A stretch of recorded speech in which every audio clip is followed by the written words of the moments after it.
Many of us who are in this spiritual journey or healing journey, whatever you want to call it, have one struggle in common.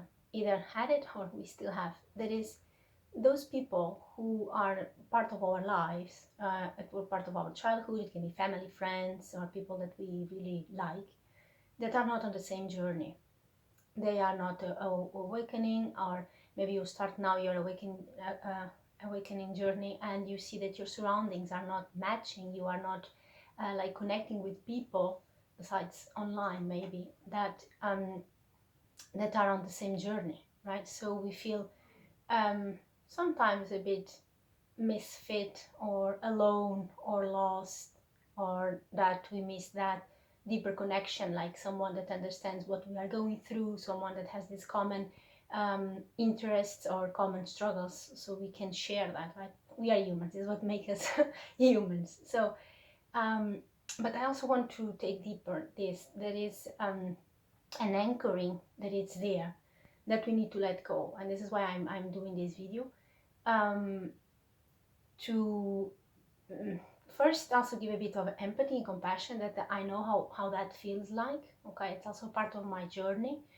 and it was in the past like a big struggle, because in my case I really needed to leave every single person, and I know I'm not the only one, but also that happened to me. So to get to the point of full deep solitude, so it can be hard, right? Because this solitude can dive us into states of loneliness, but then it's painful, and it's painful when we are dealing with pain and processing pain. So it becomes double, right? So just to leave this message that I understand and know you are not alone, and this is part of the process. But what I want to bring here, it's more a rational explanation based on spiritual concepts. So you have a bigger picture, or a higher ground picture of what is actually happening. Okay, so when we start healing, we start to accommodate aspect of us that maybe they are not so beautiful to look at, that maybe we did repress some because of pain, but some also because of shame and guilt and regret. So it's parts of us that we don't like, and this is not to judge, because trauma is beyond good or bad. It's a cause and an effect. It's a need and a response, right? So what happens is, for you, in order to heal, no matter how bad it was or who was involved, you need to take responsibility for it, and you need to take again the reins of your life. By doing so, you hold yourself accountable, and you realize, okay, I'm creating my reality. If I'm the creator of my reality from a higher perspective, when all of this was already like designed, and of course we have free will how we navigate this, but we come here with a theme life, right? And some soul agreements in the middle to make that experience possible. So if I acknowledge that I'm creating my reality, it means that I am the one empowered in my life, right? Because personal power, it's a redundance, because the only power that exists is the personal one. We don't have power over others. That's an illusion. That's the root cause of many problems in the world. So you take your personal power back, and you need to sit with it and hold yourself accountable. What happens is that the blame stops, and when the blame stops, you hold yourself accountable for both things: what other people did to you and what you did. So your actions come to you, the actions of others comes to you through a reflection of choices that you have made, aware or not aware, previously you're being born or not, so it's a combination, and they come to you. But also your responses come from a choice, again, aware or not aware, from a situation of empowerment or not, because we are children, and we have like hard situations and abusive situations, we are not empowered, right? So in this dynamic, there is something that happens, that is feeling feeling guilty, terrible, terrible guilty, which means that some people are not ready to take this.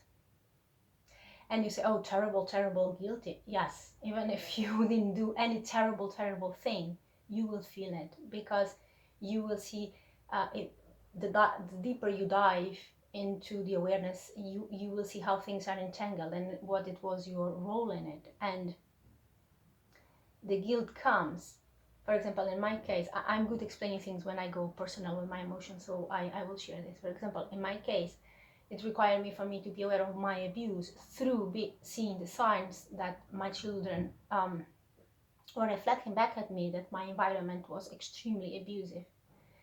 So I needed to take responsibility for it, and I had a choice. Either I would stay blind and in denial and don't face this terrible pain that um, like drove me through journeys of shock after shock, shock after shock. It was like dismantle me completely, crash reality after crash reality. Or I could choose to not look into that because it was too bad and remain the same, and then my children would pay the price, right? What already I have as heritage from my parents. So they didn't wake up, that land on my lap.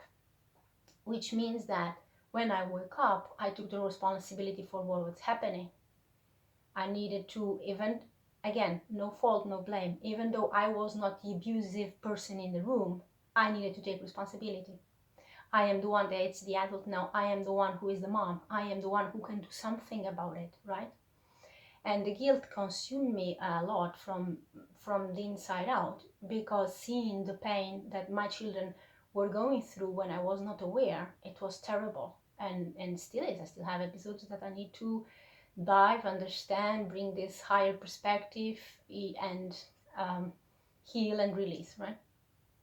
So, not that I have committed myself the abuse, but many times by being unaware, I was a bystander, for example. That also gives me a lot of guilt, brings me a lot of guilt, right? Or the times that maybe we go, oh, I could have done something before, I could have acted before, but the fear of the consequences and the threats, and like I said, in my case, I have like heavy environment, heavy abusive situation. So that stopped me. But then when I'm in my healing journey, I need to face all of that and all the choices that I made and didn't didn't make. So both, right? What happens for certain people, that the acts that they did were so heavy, it's more, spirit has more mercy on them, actually, by not awakening in this lifetime. They will carry still their, what we call their karma, their lessons, their mm, what you put out that you got to get back.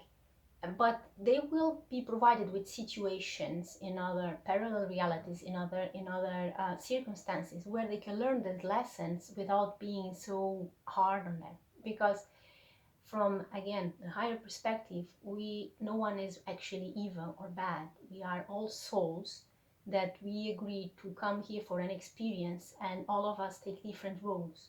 Some are villains, some are healers, some are the heroes, the good ones, the bad ones, the martyrs, the saviors, I don't know, the secondary characters in your life.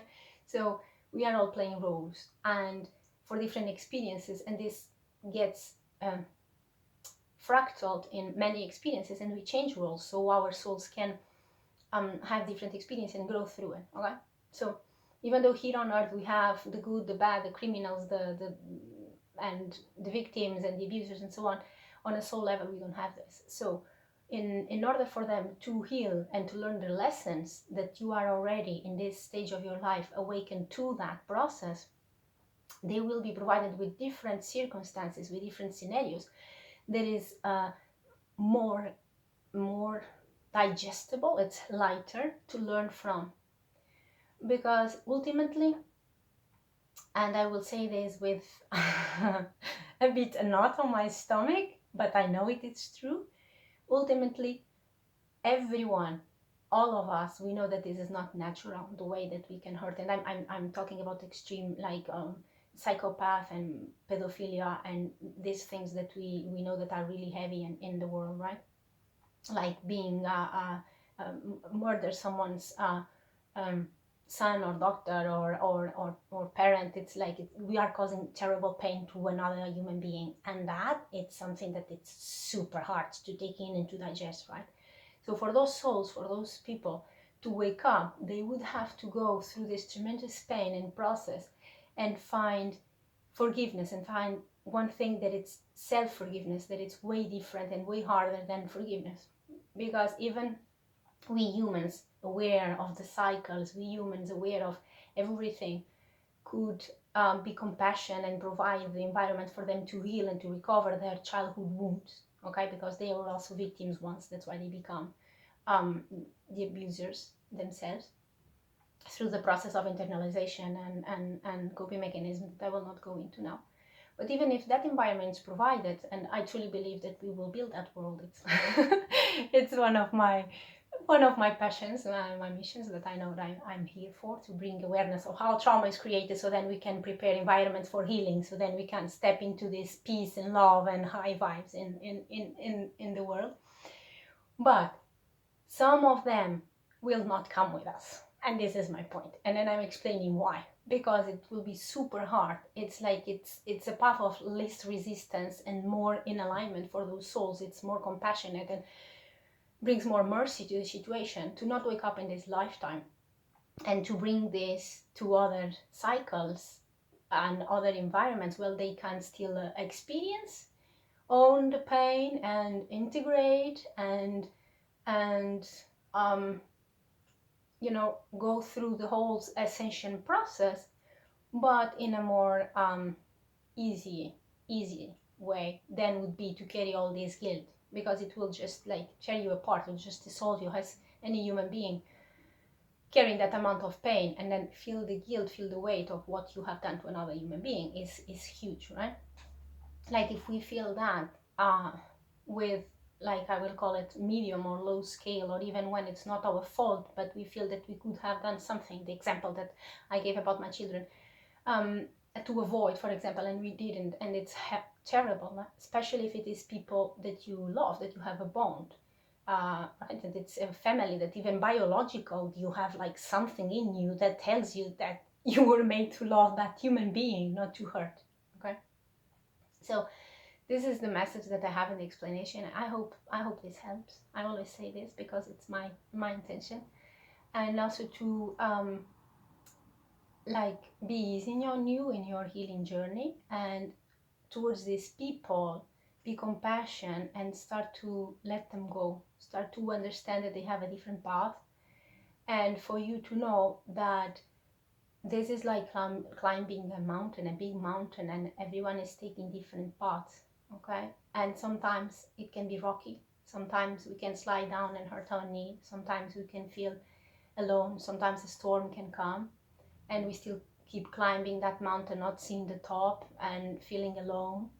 But I will tell you something, it's not lonely at the top, because all of us who are rising our vibration, who are healing, we are heading towards the same top. So we will see each other's there, okay? So it's not lonely at the top. So keep climbing, keep you know, keep striving for that hiking, and you will get there, and you will find some fellows around the world that are in resonance with what you are meant to bring here, and to share that love and to share that experience that will be as fulfilling and as loving, or even more than your, for example, original birth family, or the family and the friends circle that you were used to, okay? That's a promise from me. Okay, so, and remember, be kind to yourself today.